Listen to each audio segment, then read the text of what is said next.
Hey guys, welcome to Micatech, where we talk about technology and spending money wisely. Today, we're going to pivot a little bit from the type of videos that we've been making over the last couple of weeks to a new type of video, a how-to video. Specifically, we'll be talking about Apple reminders. The goal of these videos is to show you the productivity system that is built into every Apple device and how you can use it to benefit you the most.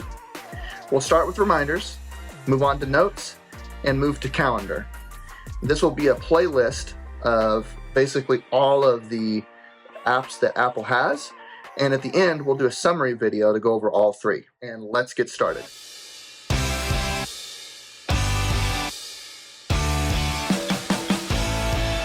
So let's take a look at how my iPad is set up. In the top right corner, we'll notice my reminders widget that I have set to my miscellaneous tasks reminder folder. In the top left, we have my calendar widget.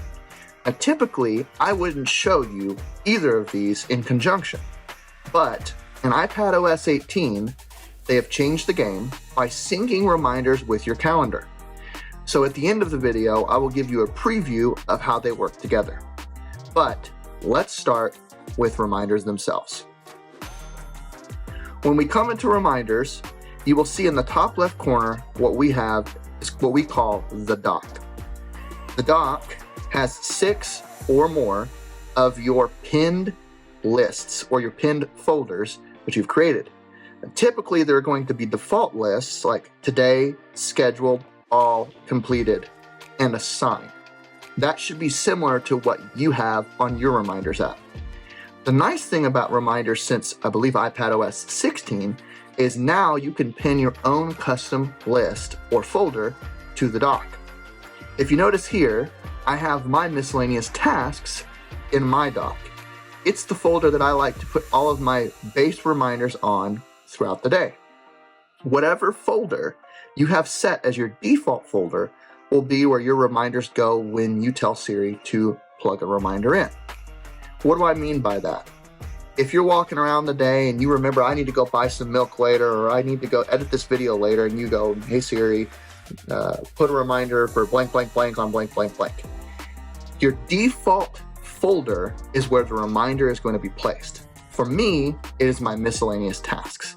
So that means if I have a reminder that's work-oriented, finance-oriented, whatever I'm using my reminders for, I want to go in manually and put that at a time that I set aside.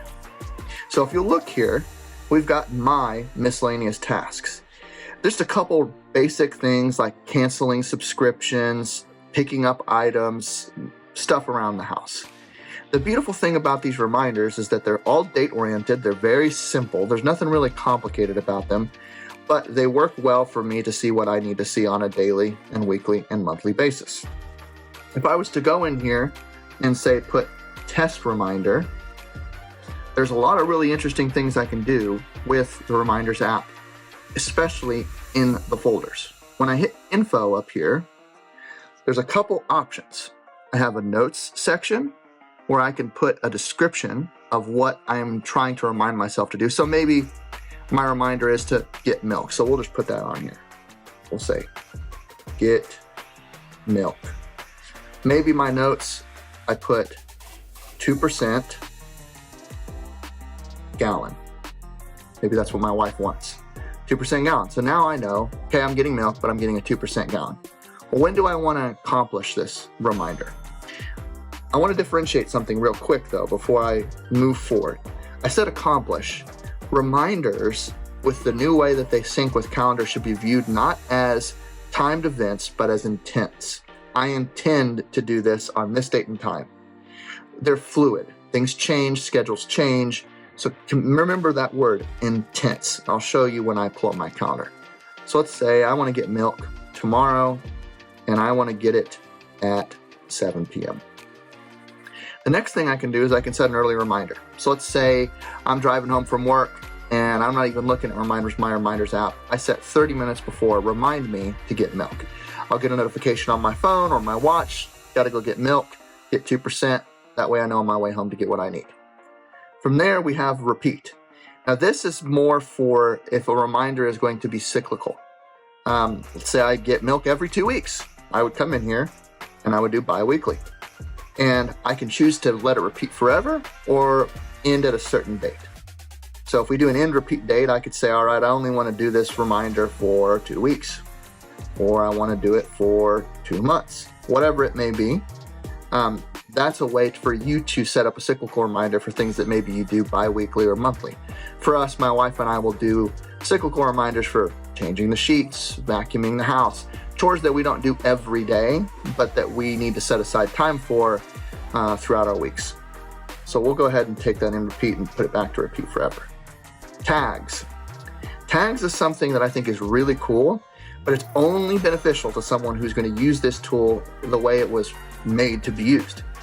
Notice I have a bunch of generated tags that I've put together. Bills, bug out, chores, friends, fun times, etc. They're all things that I put in there for myself. Let's say for this reminder here, get milk, I wanted to change it to a tag to where if I'm in my reminders app, and let's say I have a bunch of grocery related reminders, I could put chores, or I could put K&M, which is my wife and I's initials. So it lets me know, all right, these are things that revolve around our household. You could set whatever tags you want, and when you're in reminders, you can search via a tag. Super cool. Then we can set location. Typically, location is very niche for when I use it for a reminder. Say when I arrive at home, when I'm getting to work, whatever you want to do. So I don't necessarily recommend location reminders unless there's something like, okay, when I get to work, I need to remind myself to make coffee, or when I get to work, I'm going to remind myself to plug in my iPad. Whatever you would have on a regular basis, maybe that's some way that you could use it. But to be honest, it's a niche thing for me, so I don't use it that often. We also have when messaging. This is interesting. If you have a reminder that you really need to know, something that maybe you're a little bit stubborn about, you could put when messaging. So I could come in here and so when I text my wife, or when she texts me, it reminds me to get milk. It's another way to have that in your head to get done what you need to get done. From there, we can go to assign reminder. Assigning reminders is cool, especially for couples or friends or in work. Let's say that I'm not the one that's supposed to get milk. My wife is the one that's supposed to get milk. I would click her name in my contacts, and it would notify her in our shared list that she needs to get milk with all of the notes and sub details that I've included. That's a really cool way to work with others when it comes to reminders. Then we have flag. This is another subset of archiving that allows you to search for specific types of reminders. When you flag a reminder, there will be a specific section over here that you can search for, which search for flagged reminders. Maybe it's a reminder that's like a big project that's coming up. Maybe it's a reminder for a bill that you need to pay, like a one-time payment. Flags are important to just kind of set aside a reminder, like, for instance, discuss school lingo with Kaylee, not a super serious reminder, but paying our rent, that's a pretty serious one. I'd flag the rent one, I wouldn't flag the Duolingo one. If we go down to priority, we can set the priority level. I'll be honest, you can do this, but it doesn't really change. It doesn't help me by setting the priority higher or lower. It's just another way to set aside. Then if we go into list here, I can choose where I want this reminder to go. So if this is a grocery list, I'll say grocery list. If it's goals, I'll put it in goals. But you can pick the subset of lists or the subset of folders that you have to put your reminder where you want. And here's probably one of my favorite features, and that's the subtasks. Let's say I know I'm getting 2% milk, but she wants it from Aldi. I would put buy from Aldi. Now, when this is done and I've saved this reminder, we'll notice a couple of things. Number one, it is now in my grocery list. And if I go in here and I hit info, I can scroll down to my subtasks. Actually, I got to go to the subtask, excuse me. And now I can apply specific instructions to it. Maybe on my notes, I could say dairy section of Aldi, or I could say Aldi on a certain street or a certain town. It's a really cool way to take that level and shrink it to where your reminders can be as specific or as vague as you want them to be. My recommendation when it comes to using the basic way that we use reminders is cater it to what you need. I've got ADHD. I struggle with organization. I try to be as specific as I possibly can be. You'll notice that I actually have a reminder to check my reminders because I just know myself. Let's move on to another section of the Reminders app that I think will be super helpful for you guys, and that is the Lists section. If you notice over here, I have my lists set aside with different names and descriptions of what they are. For instance, I've got my work and finances list, finances, work reminders. I've got my personal goals list. A lot of my YouTube content or YouTube goals go in here. I've got my friends, trips, gifts, and health list. So, for instance, I have goals of items I need to purchase, reminders for friends events, saving up for trips, buying gifts for family, or hey, I need to take meds, I have doctor's appointments coming up, things like that. Then we have Kaylee and Micah family tasks. We plan our date nights, set reminders for that, and house chores that are cyclical. And then we've got our miscellaneous tasks, as well as our grocery list. The cool thing is when you go in here to add list, I can go up here and I can say, we'll do test list. I could pick whatever color I want the list to be. I could pick a lot of these curated emojis that I would like to determine how I want to categorize my list. But even better than that, I can go in here and I can pick an emoji. So for test, maybe I do this little beaker here. And then when I hit done, it's going to make a new test list. That's interesting. Well, where am I going to put test list? Where should it belong? Should it just stay by itself? Or I can go in here to edit lists and I can add a group. And I can do test group. And I can go from here and I can add whatever list I want into that individual group. So we'll add our test list. We'll go back, we'll hit create, and we'll hit done. Notice now we have the test group here with the item we want as test list. Super awesome way to set aside and subdivide your individual reminder lists under a bigger group. And then from there, if I want to delete it, I edit my lists. I go down here to test group, delete group and list, boom, done. Another thing I would like to show you is how to pin a list. So if you notice, I have my miscellaneous tasks pinned, but I can go here, click and hold, haptic press on the list I want, and I can pin it to my dock. Now, when I pin something to my dock, it takes it away from my individual groups down there. So I would recommend that when you pin something, that you pin something that you're going to be checking regularly.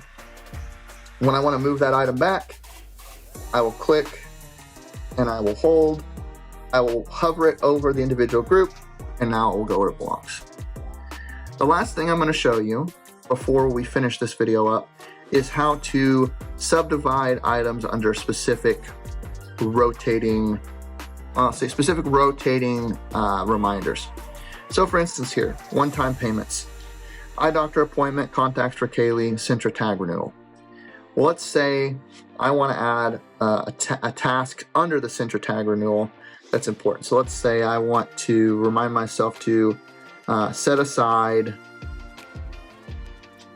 the $75. Okay, well, that reminder's done. I didn't do anything more specific than that. When I click and hold this reminder, I can hover it over the Centra tag renewal. Let's see if it's being finicky. Actually, it's set under one-time payments, so that's my bad. But in this case, let's say it was its own reminder. I could subdivide it under another reminder. So you notice we have the one-time payments here. I could take another reminder that's on its own list and put it on one-time payments. There's a lot more to the Reminders app, guys, that we can go into, and I'll definitely make follow-up videos based off of your questions that you may have. But I think the biggest point I want to get across is that this app can help you so much when it comes to organization. The Apple productivity apps coming with your iOS devices work awesome. You don't need to pay for an expensive productivity app to get your tasks done. They've already got it built in and they continue to update it. I personally would just say this: in order for this to work, you have to put in the work. If you're not willing to check it regularly or update it regularly, then there's really no point in using it. But if you continue to learn, continue to work with these tools, they will help you so much. Let's go to the last little thing and then we will end the video. Calendar. If you'll notice, calendar's changed a little bit. Before, on iPadOS 17, reminders wouldn't show up on your calendar. So I actually used to have a calendar event that said, check reminders. It would go off at a certain time of the day to let me know, hey, pull up the reminders app, check and see what's going on. Now, reminders actually show up on your individual calendar. That's why I brought up that word intents earlier. What's the difference between a scheduled appointment and an intent? An intent is, I want to get this done today. A scheduled appointment is, I have to have this done by this time. So we'll take a look here. We'll go back to an example. We'll go back here. So on the 2nd of July, we had a couple things on my calendar. We had me on for work. It's an all-day thing, so I'm working that day. We had my normal reminder to take my medicine, my normal reminder to create my calendar. But if we go to Tuesday here, we also have individual timed appointments. So this right here was a lunch I had with a buddy of mine. The difference between reminders and scheduled appointments is a reminder is an intent, and an appointment is we're doing this at this time. The beautiful thing is with these reminders now is I can come back in here. If we go to the month view, we'll go to today, for instance, and I can click on today. And okay, the yard's been mowed, awesome. Click that. I vacuumed and mopped. And when I go back into my reminders here, for instance, if we go to Kaylee Family Task and House Chores, notice that it's now moved the date up to the next week. It's a super easy way to track everything you need to track in reminders now that they sync together. Guys, thank you so much for watching. Thank you for engaging. Thank you for being a part of this community. Super excited to see where we continue to go from here. I'd love to hear your recommendations and suggestions for the next couple of videos. I also love to see how you use your reminders app. Have a great day, guys.